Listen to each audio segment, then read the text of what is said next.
Mag-pray lang ako, okay lang? Okay lang? Mag-pray lang ako?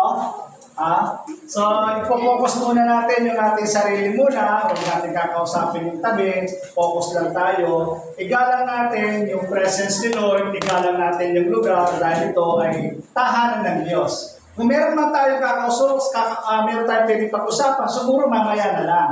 No? Kumbaga, sa taong nito, mamaya i-share natin kung ano yung mga dapat natin gawin. Ano? Kasi kailangan mayroong nangyayari sa buhay natin. Pwede ba tayo mag-pray sandali?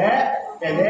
Mag-pray lang tayo. Panginoong Jesus, patuloy po ako nagpapakumbaba sa iyo. Panginoon, inaamin sa aking sarili na ako po'y walang magagawa, Panginoon, kung wala ka. Panginoon, hindi po kami marunong mag-preach, hindi kami marunong maghayag ng salita.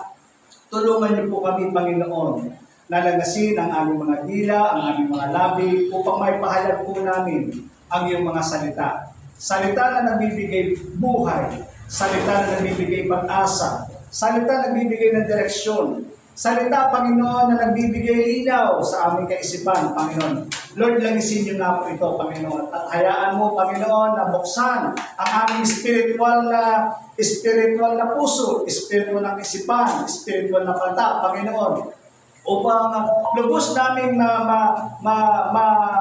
matanggap ang mga biyayang inilalaan mo, Panginoon, sa amin sa umagang ito. O Diyos, muli, hayaan mo, Panginoon, na mahayag ang iyong kalwalatian ngayon sa amin, Panginoon. At hayaan mo ang iyong likod na ito, ang siyang mababa at ikaw ang siyang mataas. Salamat po sa pangalan ng aming Panginoong Jesus. Amen. Panampakan na natin ang Panginoon.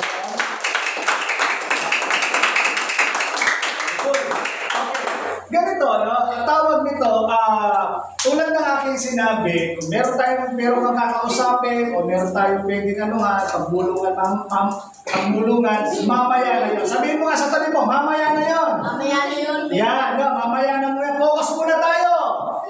Sabi natin, focus muna tayo. Tama, no? So, kumbaga, yung oras na ito ay para sa Diyos. Ituon natin ang ating puso, ang ating isip, para sa Kanya. Ngayon, gusto ko simulan dito. No? Goodbye 2024. Nandiyan ba kayo? Kasasabi ko lang. Nandiyan ba tayo? No?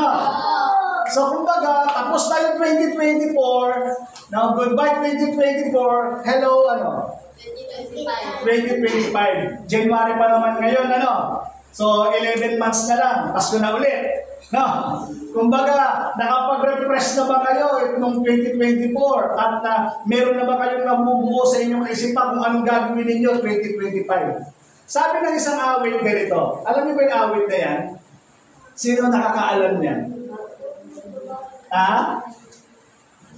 Bagong taon ay magbagong buhay nang lumigaya ang ating buhay. So sabi nga dito, 2024, tapos na yun, ito 2025, bago yan. Amen. Kaya nga sabi nga dito, bagong taon ay magbagong buhay. Kaya sa umagang ito, gusto kong dalhin sa ating lahat ang title na ito. Sabi nga natin, magbago ka na! Magbago ka na! Ayan, kalabitin mo ka, magbago ka na ha! Ayan, magbago ka na! Okay. No? So, yun ang magiging tema natin sa umagang ito. No? May mga bagay tayong babaguhin sa buhay natin. Kasi kung yung 2024 ay gagawin mo pa rin 2025 para yung buhay natin ay umiikot na lang doon. Walang nangyayari, walang progreso. Hindi nag-level up yung ating buhay. Yun at yun pa rin. So kailangan, kung gusto natin mag-level up yung ating buhay pananampalataya, sa ating buhay personal, sa ating buhay relationship, sa ating pagkatao, kailangan merong magbago. Amen ba yun? Amen. No. Maraming mga tao ganito. Binago yung kulay ng buhok. Binago yung kilay. Ginuhit. Binago yung mukha. No? Bago yung damit. Bago yung sapatos. Bago lahat. Binago lahat. Pero hindi binago ugali. Nakuha niyo?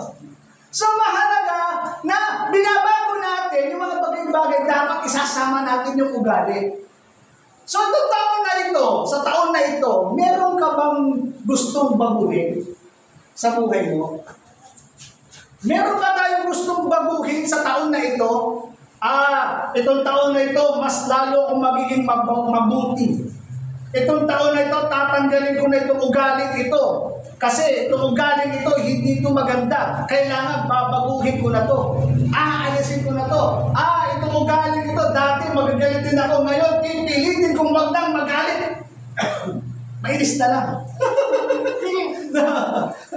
So, kumbaga, hindi natin kayang baguhin ito. Pero kahit na papaano, sa tulong at biyaya ng Panginoon, magpatulong tayo sa Diyos, natulungan tayo ng Panginoon na baguhin ang meron sa atin. Baguhin yung mga pananaw natin sa buhay. Dati, halimbawa, hindi ka na nagpipray. Hindi ka nagpipray basta. Noong 2024, kung mag-pray ka, ano lang, ang tawag doon occasionally. Pag sinabi occasionally, pag gusto mo lang.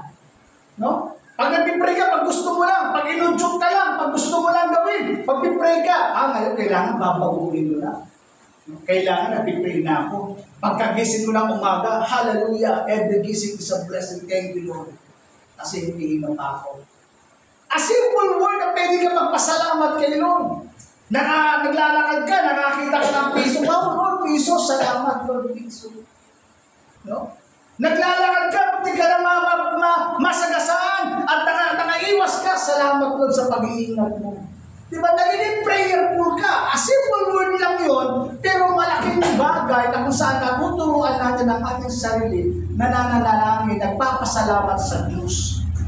Yung konti kinakain natin, na kahit ano man yan, pasalamatan natin sa Diyos. Kailangan meron tayong baguhin. No? Itong noong 2024, halimbawa, hindi ka na nagbabasa ng Bible. No? Ngayon, 2025, kailangan nakabasa ako sa Bible. Kahit 1 chapter a day lang.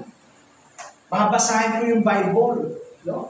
Kung baga meron kang papaguhin yung mga bagay na dati hindi mo ginagawa, itong 2025 na to, kailangan nagbabago. Nandiyan ba tayo? Amen. Kailangan may pagbabagong nangyayari. No, kung di ka na dati nag-pray, dapat 2025 mas maging prayerful tayo. Noong dati 2024, hindi tayo masyadong palabasan ng Bible. Ngayon 2025, magiging palabasa tayo. Dapat may binabago tayo. No. Ang sabi ng salita ng Diyos ay ganito. Sorry po. Colossians 3:8 and 10. Ano sabi? Ngunit ngayon, hindi bukas, hindi mamaya, kundi ngayon.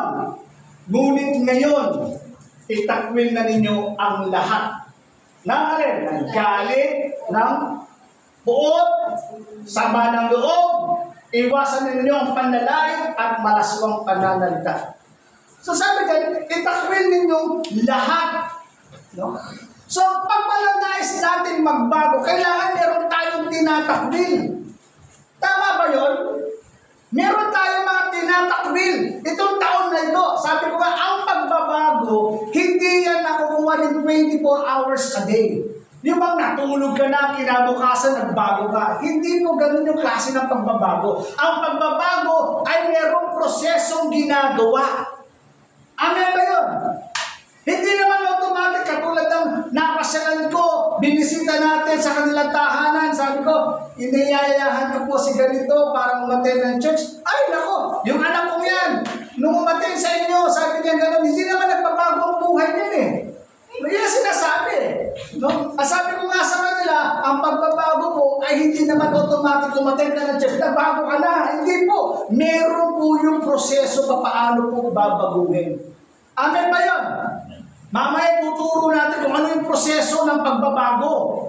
Kung ano yung dapat gawin para tayo ay tuluyang makawala sa anumang galit, sa anumang buod, sa anumang sama ng loob.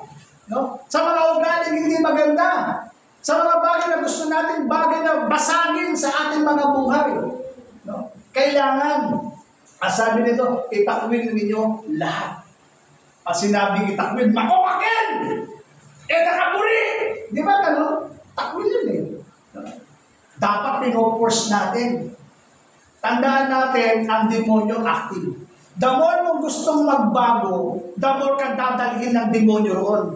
At kapag dinadala ka ng demonyo doon, sasabihin sa iyo ng demonyo, tingnan mo na, pati natin, hindi ka naman magbago. Nakukuha nyo? Kasi ang layunin ng dyablo ay talagang hindi mo siya maranasan, hindi mo siya makilala. At mawalan ka ng pananampalataya, paniniwala sa kanya. Ipapasok sa iyo kaisipan, hindi naman ako nagbabago, tagal ko nang umaatid, hindi pa rin ako nagbabago. Bakit? Kasi merong involvement ang dyablo sa Satanas sa pagbabago. Kaya nga, ginagamitan natin na ng force, itakwil. No? Itulak, papalayo. Diba hindi mo naman tinutuloy, makuwakin. Alin naman makantal eh? Kung baga tinutulak mo siya, may something force na kailangan mo siyang tanggalin sa sistema ng ating katawan. Hanggat hindi natin tinatanggal yung sistema ng ating katawan, iikot at iikot lang yung buhay natin. Lagi tayo magiging talunan sa ating buhay, pananampalataya, at maging sa buhay natin personal. Sabi nila, itakwil lahat. Ikaw, ako, tayo. Alam natin kung ano ang mga dapat natin itakwil. Alam natin yun sa sarili natin within. Alam natin yun.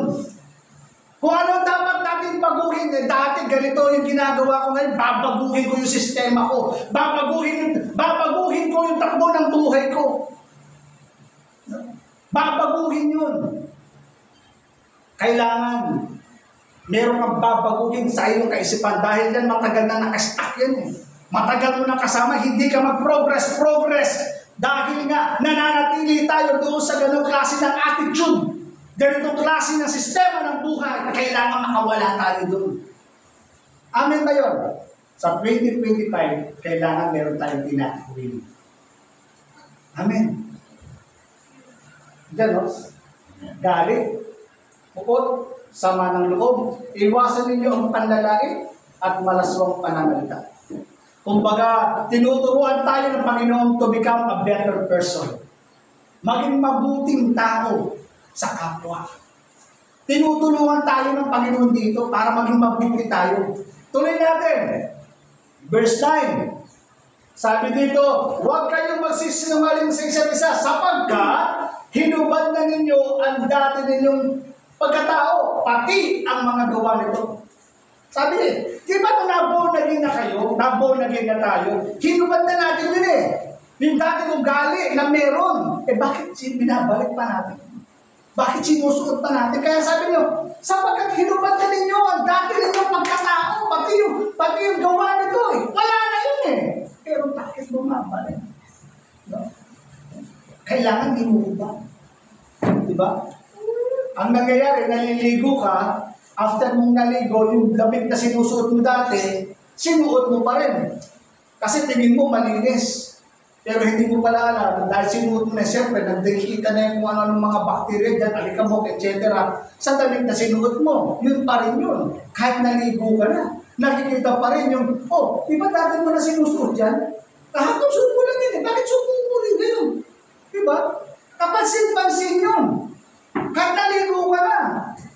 Kaya nga, sabi ko, hubarin. Hinubad na natin ito. Kaya yung buhay natin noon, kailangan makahubad na natin yan. Anong dapat? Bibilisan natin para makuha natin yung gusto natin. Sapagkat, sabi ng Panginoon, isinuot ninyo ang bago, ang bago, yan. Na patuloy na nagbabago at nagiging kalarawan ng Diyos. Dapat nakikita yan. Yung kalarawan ng Diyos na yan, dapat nakikita yan sa buhay natin, na lumikha sa inyo upang lalo siyang makilala. Diba? So dapat pala, sinusuot na natin, hinubad na natin yung dati natin pagkatao, inakwil na natin yung dati. Ano daw? Sinusuot natin yung kalarawan ng Diyos sa buhay natin. Sinusuot natin yon sa buhay natin. No? Na dapat makita yun.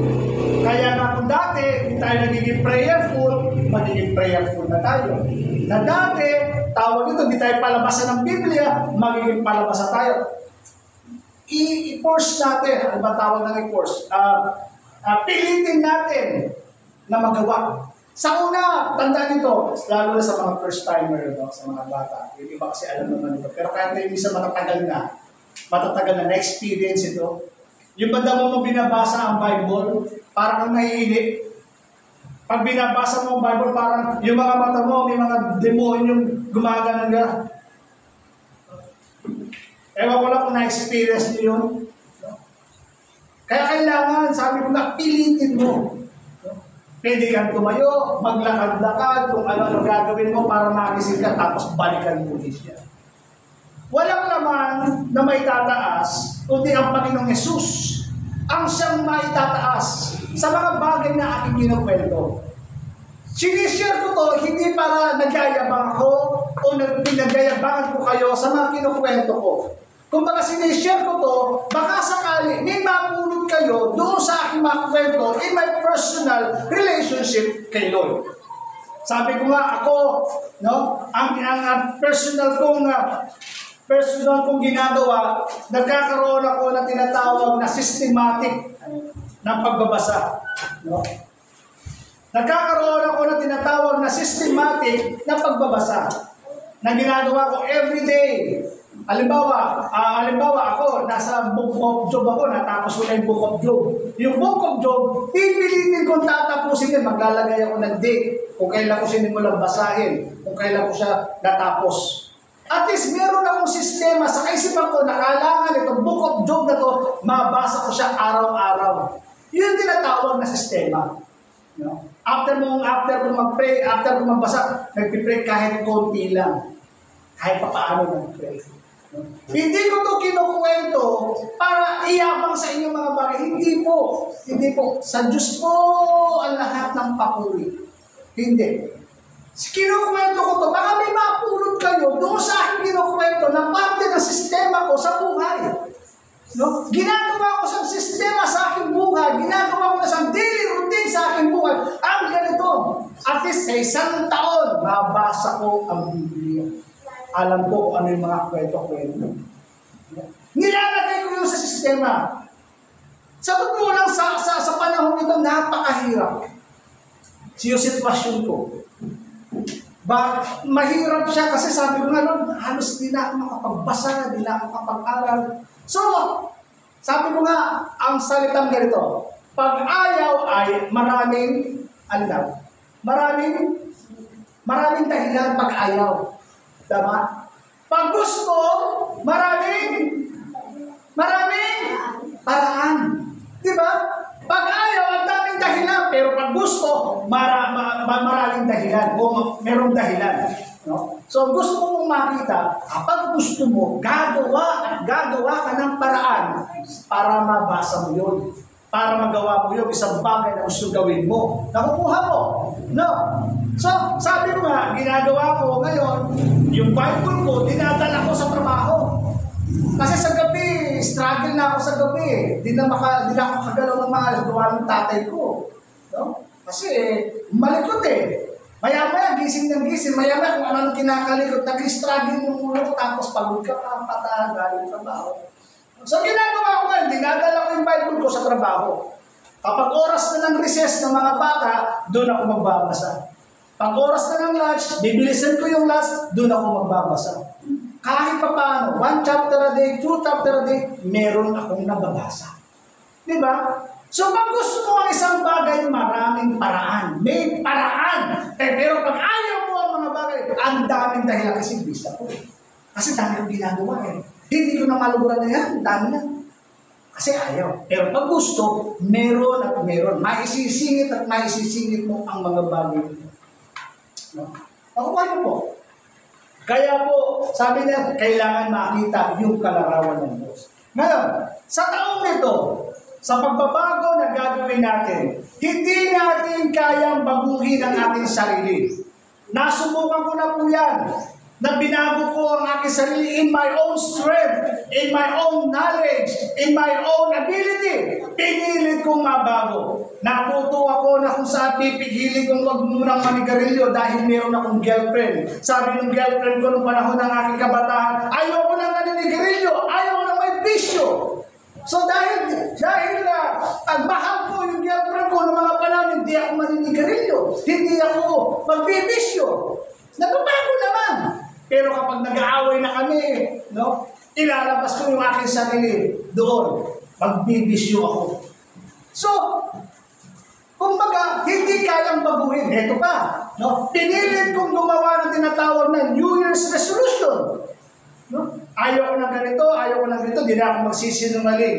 Hindi na ako mag-a-absent sa school. High school ako nun. Hindi na ako mag-a-absent sa school. Hindi na ako magiging giraffe. Alam niyo yung giraffe? Alam niyo yung giraffe? Yung umahaba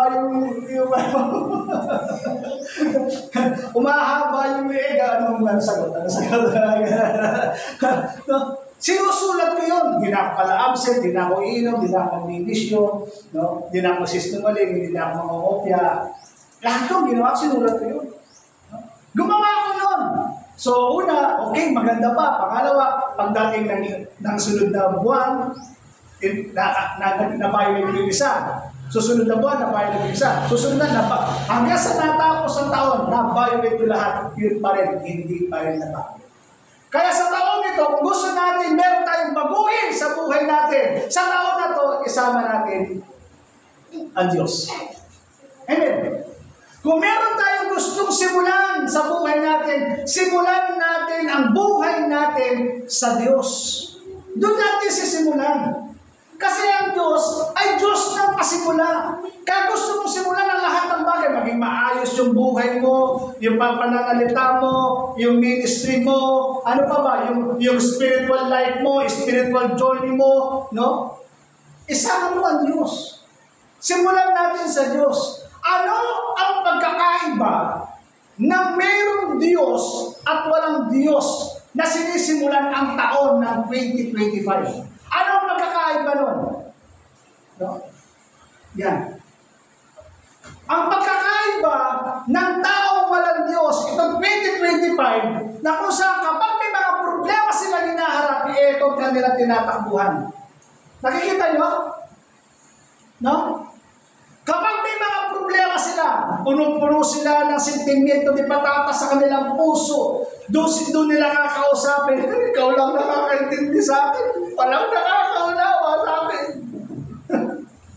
Kapag walang Diyos sa kanilang puso, then sige, kung iwalay. Ang puti sa tikulor. Kasi nga, hindi natin sinasama ang Diyos sa taon na ito, kaya naman ang buhay natin, imbis na mapaayos, lalong nagiging miserable. Dahil dito ang tinatakbuhan natin. Every time na tayo nakakaranas ng stress, problema, depression, o anumang hamon ng buhay na hinaharap natin, ito ang tinatakbuhan natin. Or sometimes naman, ang tinatakbuhan natin, yung mga barkada natin, na imbis na tulungan ka mag-move on, hindi ka makapag-move on. Bakit? Kasi susunsulan ka pa. Kung ako sa'yo, pare, iwanan mo na yan pag ganyan. Hindi yan makakatulong sa inyo, pare. Ito lang makakaintindi sa atin. Ang mabubuting usapan. No? Ito ang tao na kung saan kapag hindi sinimulan ng Diyos sa kanilang buhay, itong 2025 na to, itong kanilang tinatakbuhan. Pero kapatid ko sa pananampalataya, maniwala ka sa kapangyarihan ng Panginoon. Kapag ang buhay natin itong taon na ito, nakasama ang Diyos sa mga plano natin, kapag dumarating tayo sa problema, hindi tayo basta-basta maibubuhay. Hindi tayo basta-basta may babagsak nito. Bakit? Kasi meron kang Diyos na laging umaalala sa iyo. Nakuha po ninyo? Lord, I need you. I cannot do this. Hindi ko kaya, Lord. Tulungan mo ako. Sa Diyos mo nilalabas ang sentimento, hindi patatas na meron ka. Yung takbo ng iyong spiritual journey. No? Nakikita mo hirap. Bakit hindi mo i-pour out yan kay Lord? Sabihin mo yan kay Lord. Lord, hindi ko kaya. Bigyan mo ako ng wisdom. Bigyan mo ako ng knowledge, understanding, how to win soul, how to communicate. Paano ko sila makukuha? No? Sinasabi natin yun sa Diyos. Ang Panginoon, sinenya ang Holy Spirit. The Holy Spirit is the source of all wisdom na kailangan mo, na kailangan natin. Siya yung source of wisdom. Sabi ng Bible sa Santiago, meron ba kulang sa inyo ng karunungan? Humingi sa Diyos. Humingi sa Diyos. Kaya kapag hindi mo kaya sa Kanya mo ililapit, hindi na uubusan ng solusyon ang Panginoon sa bawat problema na harapin natin itong taon na to. Amen. Hindi ko sinasabi itong taon na to magiging maayos ang lahat. Hindi mo. Dadaan pa rin tayo sa bakubakong buhay. Pero ang kagandahan nito kahit dumadaan tayo sa bakubakong buhay, kapag kasama mo ang Diyos, hallelujah, mapagtatagumpayan mo yun. Amen? Sabi nga, sa salita ng Diyos, I can do all things through Christ Jesus who strengthens me. Amen? Malalampasan natin. Ano sabi ng salita ng Diyos? Pansinin natin ito. Isaiah 43, verse 2 and 3. Nababasa niyo ba? Nababasa niyo? Habang binabasa mo, sundanin niyo ako, ha? Para, I pray in the name, above every name, in the name of Jesus. Habang binabasa ito, mag-sink deep in your heart. Yung word na to ay mag-minister sa inyong mga puso, sa ating mga puso. Sabi niya, kapag dumadaan ka sa malalim na tubig, ano sabi? Sino nagsabi? Ang Panginoon. Tumawid ka man sa ilog, hindi ka malulunod. Dumaan ka man sa apoy, hindi ka masusunog. Hindi ka matutupo. Ano sabi ng Panginoon? Verse 3, sapagkat Ako si Yahweh na iyong Diyos. ang banal na Diyos ng Israel na Iyong tagapagligtas. Amen. Ilagay mo yan sa puso mo. Ang pananampalataya, kailangan kinukuha mo yan. Pinapasalamatan mo yan. Makikita mo, the more mong kinukuha yan, sinasabi mo mga salita ng Diyos, the more na nagiging realidad sa iyo. Nagiging buhay sa iyo ang mga bagay na yan. Kaya, pagdating ng problema at pagsubok, ang pangako ng Diyos, sasamahan kita. Lumalakad ka ba sa malalim na tubig? Yung tubig pang dito na? Para ka nang nalulunod, nasasaka na, nasusubugin ka na. Ang sabi ng Panginoon, sasamahan kita. Naalala nyo si Pedro? Nung siya'y nalulunod na, dahil nakita niya naglalaki ang alon, naglalaki ang yung bagyo, no? Naglalaki, nakatingin siya ron, patalos mamamatay na siya. Ano sabi ng Panginoon? Sabi ni Pedro, Panginoon, tulungan po ninyo ako. Ang sabi ng Diyos, noong oras na yun, tinulungan siya ng Panginoon. Sabi ng Panginoon, sasamahan kita. Maniwala tayo sa kanyang sinasabi. Hindi lang yan basta salita. Salita yan ng dala-dala ay pag-asa. Salita yan na kung saan ang nangako ng Diyos sa iyo ay hindi sinungaling. Ang nangako sa iyo ang Diyos na laging tumutupad sa kanyang mga sinasalita. Amen. Ang sabi niya, akong si Yahweh ng iyong Diyos, ang banal ng Israel, na iyong tagapagligtas. Nandito ka ba kayo na parang bagang nasusopokit ka na, nalululog ka na, hindi mo na alam ang gagawin mo? As ang Panginoon. And the Holy Spirit saves you. Paano ka makawala dyan? Sa sitwasyon niyo. Sa problema na hihinahan. Amen. Tuloy pa natin. Babasahin natin sa English. Sabi ni David, Psalms 23 verse 4, Yea, though I walk through the valley of the shadow of death. Ano sunod? I will fear no evil, for you are with me. Your rod and your staff, they comfort me. Diba? Ang sabi na, ang ganda eh. Alam niyo, sabi ko nga, ang pagbabasa ng salita ng Diyos, hindi mo lang siya binabasa. Inuunawa mo. Kapag inuunawa mo, keep it in your heart. No? Paniwalaan mo yun. And that is faith. Ang sabi niya, I will fear no evil. Bakit? Hindi siya takot na kahit lumakad siya sa nakakatakot na lugar, lumakad siya sa mga nakakatakot na mundo, nakakalaso ng kaisipan, nakakalaso ng environment, kahit lumakad pa siya dyan, hindi siya natatakot. Bakit? You are with me. Amen? Kasama mo ang Diyos. Hindi mo siya nakikita, pero ang pangako niya sa atin, lagi na tayong sasamahan. Kaya huwag kang matakot. Sabi ko nga, kami ni Pastor Boots, kapag nangangaral sa pagkulan, nakakatakot. Kasi, hindi naman namin alam kung ano mga sasabihin natin eh. Hindi mo naman kilala. Paano ka magsisimula ng conversation mo? Paano mo sisimulan yung pangangaral na salita ng Diyos? Nakakatakot kayo yun. Bisan yung kausap mo, hindi mo ba alam? Other religion. Iba ang paniniwala sa paniniwala mo. No?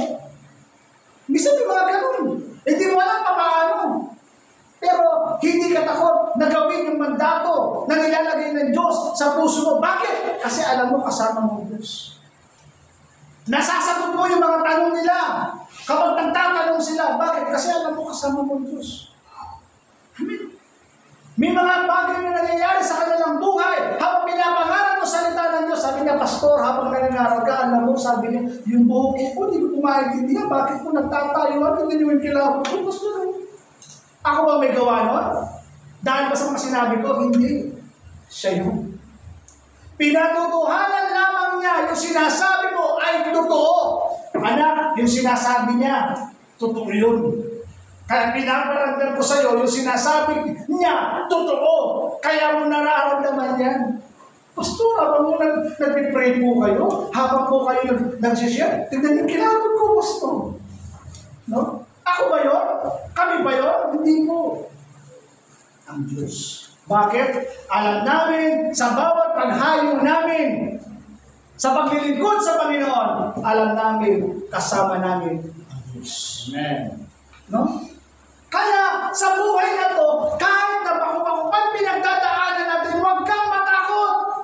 Kasama mo ang Diyos. Kahit na yung pamilya mo, nandun na sa alanganin na parang distorted na, huwag kang matakot dyan. Naharapin yung laki ng problema, huwag kang matakot dyan. Mas malaki ang Diyos na meron tayo. Mas malaki yung Diyos na pinaglilingkuran natin kaysa sa Diyos na sanlibutan ito. Ganoon mo, you are with me. Parang kaya natin ang Panginoon yan. Hallelujah! Amen! Alam niyo, sabi ko nga, oh God, sabi ko nga, keep it in your heart. Keep it in your heart. Walk with faith. Walk with faith. Walk with faith. Yung word na yan, mag-sink deep in our heart. Yung ba sinasabi niya, ito, subukan ko nga. Bakit? Hindi naman ako nagsabi niya eh. Siya. Patotohanin niya yan. Dahil pangako niya yan. Dahil sinabi niya yan. Hindi ko yung sinabi, kundi sinabi niya. Dahil sinabi niya, kailangan mo maniwala, step on faith, walk in faith, at lahat ng mga kinatatakutan mo, mawawala at makikita mo yung ganda na yung nilalakaran. Napakaganda. Amen. Kaya kapag tayo po ay tawag ito, gusto natin simulan ang buhay natin sa taon na ito, isama natin ang Diyos. Ang sabi ng Panginoon mo, 2 Corinthians 5:17. Ano sabi? Pwede ba magbasa? Pwede ko ba basahin na? Sabi niya, kung basa mo ba? Kaya sino man ang pag-isa kay Kristo ay isang bagong nilalang, wala na ang dating pagkatao siya. Amen. Ang sabi dito, kaya nang sino mang nakipag-isa kay Kristo, kung totoo tayong nakipag-isa kay Kristo, ay isa ng bagong nilalang. Wala na ang dating pagkatao, siya'y bago na. Alam nyo, sabi ko nga, ito, hindi ito kwentong barbero. Hindi dahil sa pinilis ng pastor, yun na yun. No? Hindi. Talagang totoo siya. Na kapag isinurrender natin yung buhay natin, kapag yung buhay natin ipinagkatiwala natin sa Diyos, totoo yun. Meron pagbabagong nangyayari. Sabi dito, wala na ang dating pagkatao. Pe-personalize natin. Wala na ang dating ugali na hindi maganda. Wala na yung dating tamad. Wala na yung dating palamura. Wala na yung dating masungit. Wala na yung dating, ano ba yun? Marami. Diba? Wala na yung dating pagkatao mo. Nakuha niyo yung ibig sabihin. Kaya, mahalaga na sinasama natin sa buhay natin, sa taon na ito, nakasama ang Diyos sa buhay natin. Sapagkat siya lang ang makakapagbago ng mga bagay na meron sa atin. I-surrender mo sa Diyos ang buhay mo. At ang bahala na ang Diyos doon, unti-unti, kumakalas habang ikaw ay lumalakad sa kalooban ng Panginoon. Ito, buhay na buhay sa akin ito. Buhay na buhay. Paano kung nasasabing buhay na buhay? Madalas narinig yun yung testimony ko, paulit-ulit na to. Baka ilang beses nyo lang narito, nakakasawa na, nakakabingin na. Natutuloy na nga ako sa mga testimony ng buhay ko. Pero paulit-ulit babanggitin ko paano kung binago. Totoo siya! Totoo! Panginoon! Totoo! Alam niyo, sabi ko nga, dati adik ako. Naninigarilyo, umiinom. No?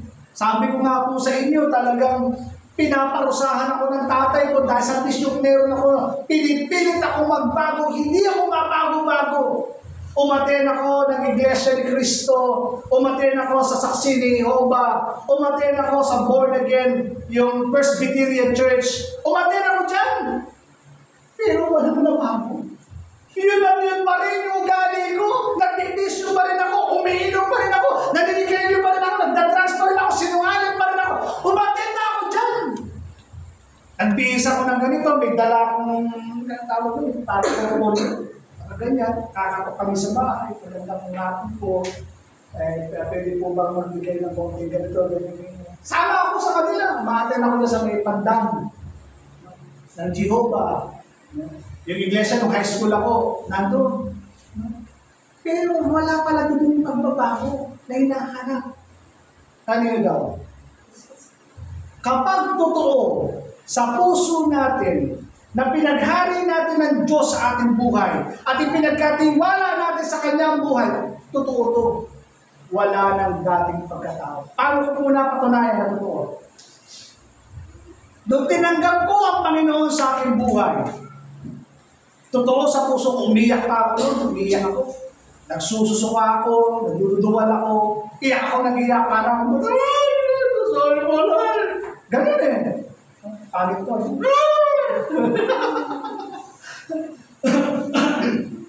Pero totoo yun eh. Kasi naramdaman ko yung pagkilos ng Diyos sa buhay ko kung gaano ko kamahal ng Panginoon. Alam nyo, nung tinanggap ko siya at pinaghari ko sa puso ko, nung dumating sa punto na parang bagang napupustrate ako, marami akong problema, sinubukan ko ulit manigarilyo. Christian na ako dyan ha, tumanggap na ako kay Lord. Sinubukan ko manigarilyo, alam nyo nangyari? Ang pangit ng lasa. Mapait. Nasusuka ako. Hindi ko maintindihan yung lasa, yung amoy, maging yung anak, ganun din. Pero ganun, dati sarap na sarap ako. Bakit? Kasi nga, wala nang dati. Yung dating panlasa mo, sa alak, yung dating panlasa natin sa alak, panlasa natin sa sigarilyo, o panlasa natin sa mga bagay na ito, papalitan ng Panginoon. Kaya dapat tunayan ko, totoo eh. Talagang nawala. At yung panlasa pa lang, baguhin ng Panginoon. Kaya nung naborn again ako, umuwi ako ng Pampanga para magbakasyon lang, nagulat yung pinsan ko. Kausap ko siya ngayon ha. Nagulat siya. Nakakainis ka, sabi ng pinsan ko. Bakit? Sabi niya, kanina ka ma-praise the Lord ng praise the Lord. Tama mo ka. Kasi alam niya ako, palabura ako eh.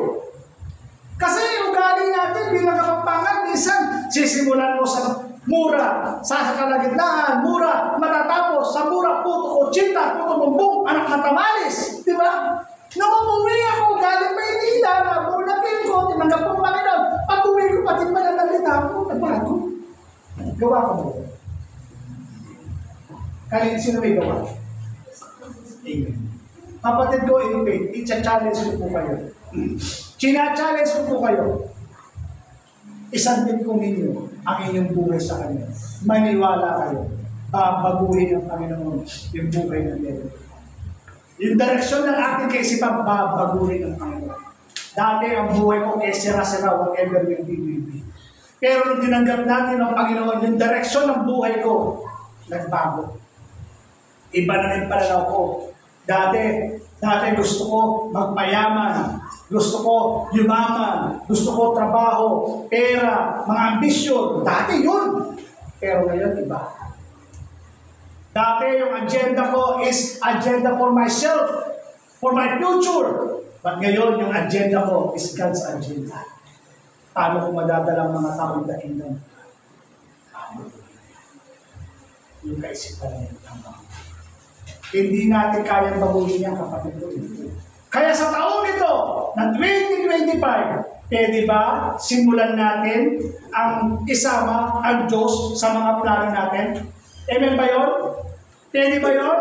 No? Magmula ngayon, isama natin, Lord, magmula ngayon, itatak mo, Panginoon. Tulungan mo ako every Sunday, dadalo ako. Every Sunday, ayaw ko lang na umabsent. No? Tulungan mo ako, Panginoon, kasi dahil hindi ko minsan ginagawa. Tulungan mo ako, Panginoon. Alam mo, masarap ang dumalo. Lagi ko sinasabi ko sa mga tao, iba pa rin kapag ikaw ay sumasamba. Iba pa rin. Bakit? Sa dami ng problema na hirap natin for 1 week, at least dito, pagdating ng Sunday, aanin tayo, makikinig tayo ng salita ng Diyos, sasamba sa dakilang Diyos na buhay. Huhugasan ng Panginoon lahat ng sapot sa ating kaisipan. Bibigyan nito ng linaw. Bibigyan nito ng malinaw na direksyon na nais mong patutunguhan sa buhay. Bibigyan nito ng linaw. Kaya nga kapatid ko in faith, ito 2025 na po, isama natin ang Diyos sa plano na ginagawa natin. Meron ka ba plano? Isama mo ang Diyos. Isama mo ang Diyos sa plano mo. Bagamat po, may mga experience ka in the past, kaya hindi nagtatagumpay yung mga bagay-bagay na ginagawa mo, kasi nga, ang puhunan mo, yung experience mo. Pero ang nangyayari, dahil experience mo yan, sarili mo yan. Hindi mo naman ako sinasama eh. Ang alam mo, yan ang alam mo eh. Iba na ngayon. Iba na ngayon. Isama mo ko. Kaya mong abutin yung Generation X. Kaya mong abutin yung Generation Z. Meron pa mga generation na yan eh. Kaya mong abutin yan. Isama mo ko. Nung hindi ako marunong magsalita, paano ko kakasama to? Isama mo ko. Kaya ko yung abutin. Kaya ko sabihin yan. Kaya ko silang abutin. Isama mo. Iba na. Dati-dati kapag nagpa-follow up kami, talagang ano. Pero ngayon, iba na. Iba na talaga. Kaya kung hindi mo kasama ang Panginoon, ako, mapupustrate ka. Mapupustrate ka.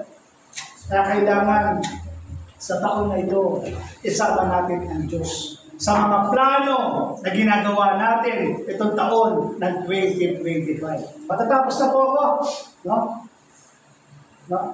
Sinong nakaranas? No? Sinong nakaranas ng pagbabago ng kanilang mga buhay nung sila ay nagsimulang lumapit sa Panginoon? Tapos na po ako. 2 tao na lang ang kukwento ko sa inyo kung paano po sila binago ng Panginoon. Si Jabez. Alam niyo, sabi nga, Jabez chapter 4, verse 9 and 10, paano na bago yung kanyang buhay? Sabi niya, si Jabez ay higit na marangal kaysa sa mga kapatid niya. Jabez ay pinangalan sa kanya sa pagkasabi ng kanyang ina, ipinanganak ko siya sa gitna ng hapis. Ipinanganak ko siya sa gitna ng hapis. Ipinanganak ko siya sa gitna ng kahirapan. Marahil sabi ng mga Bible scholar o sabi ng mga nangangaral patungkol kay Jabez, ipinanganak si Jabez noong mga panahon na marahil hiwalay siya sa asawa, yung kanyang nanay, kaya yung kanyang pinangalan doon sa kanyang anak ay tawag nito ay puro kasakitan, puro kahirapan. Kaya kapag nakikita niya si Jabez, no, kumbaga halos murahin niya yung kanyang anak dahil pag nakikita kita, dahil sa'yo, naaalala ko yung nakaraan na ginawa ng pagluloko ng tatay mo sa akin. Ay, gano'n na. Kaya Jabez, ang ibig sabihin ng pangalan Jabez, pain, sama ng loob. Ipinanganak kita ng sama ng loob. O marahil naman si Jabez, no, bunga siya ng pagkakasala.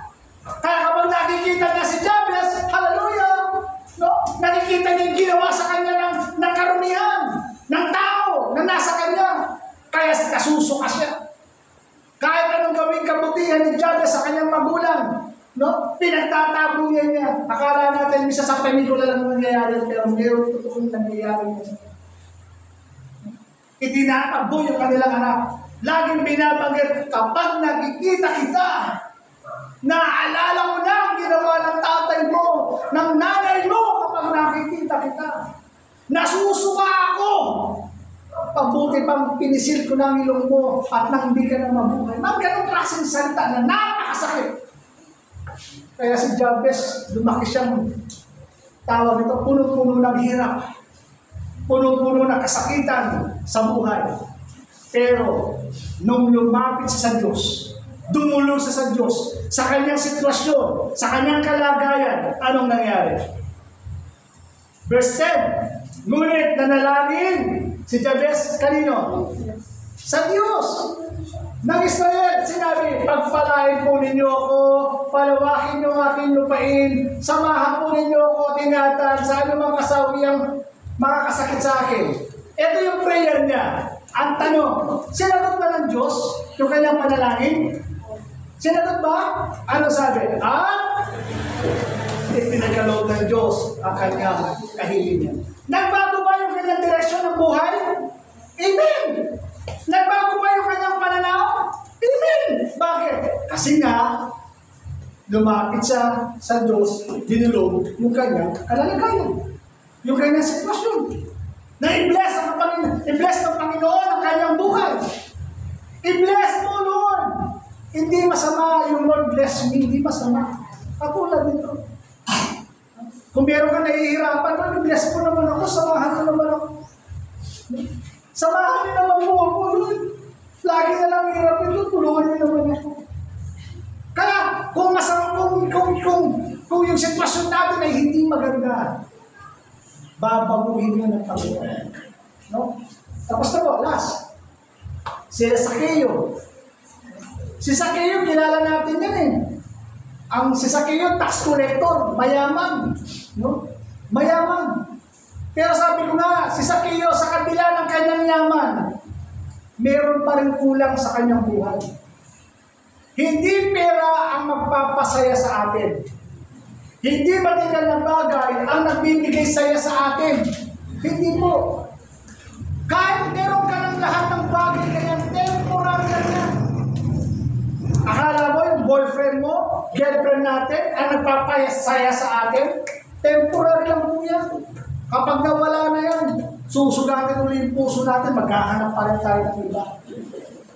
Yung pera natin, no? Masaya tayo, pag naubos na, lulungkot na ulit tayo. Gagawa ulit tayo ng hindi maganda. Kasi ang tao walang satisfaction. Kaya, hindi material na bagay, ang mga bagay na nagpapasaya sa atin. Mga kulang. Sino ang kulang?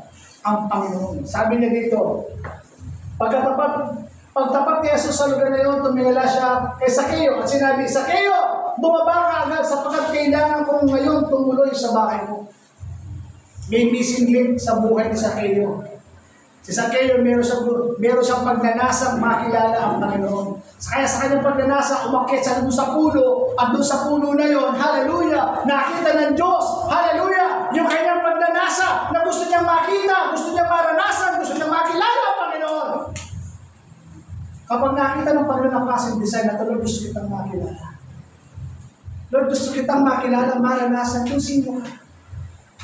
Pag nakita ng Diyos yun, katulad ni Sakeo, sabi ng Panginoon sa kanya, kailangan kong tumuloy ngayon sa bahay mo.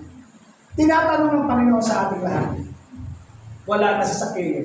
Tayo ang ilalagay natin sa puso natin. Tayo. Patutuloyan mo ba ang Panginoon sa bahay mo? Yung bahay na tinutukoy dito, bagamat ito yung literal. Pero gawin natin spiritual na buhay. Yung puso na yan ang puso. Yung bahay na yan ang iyong puso. Papapasukin mo ba ang Panginoon Yesus sa iyong puso? Sabi ng Panginoon, kailangan ko ngayon tumuloy sa iyong bahay. Papapasukin mo ba? O i-ignore mo? Papapasukin mo ba yung magpapapuno ng iyong buhay? No? O i-ignore mo? Sabi ng Panginoon, kailangan kong pumasok kayo, kailangan kong tumuloy kayo sa iyong bahay.